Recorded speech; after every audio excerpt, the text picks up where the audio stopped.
So I was state trafficked at the age of 27.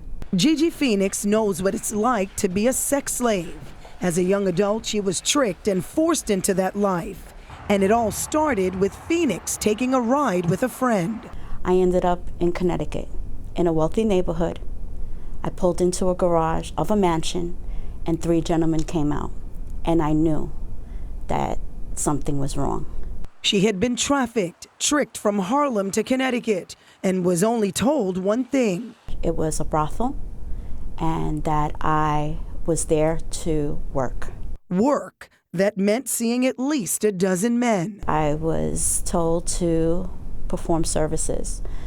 By my 3rd gentleman, Phoenix could not take any more, so she went to a bathroom in the house to wash up. But that was against the rules, and at that point, she was given 2 choices. either you go back downstairs or you're going to get a punishment. And I decided to take the punishment. I was escorted to the basement, I was beaten, and I was left there. Protect our women and our children. Last year alone, the NYPD rescued an average of 1 person a week from sex slavery, while working more than 200 sex trafficking cases.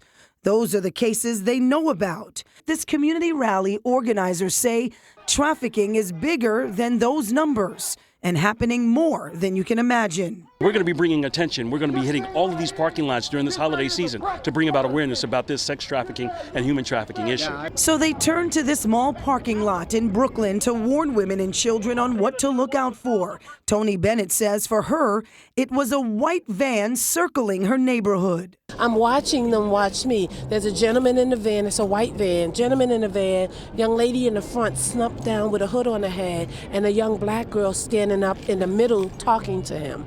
So as I'm walking more over to the left, he slid the door open. Bennett was able to get away and call for help.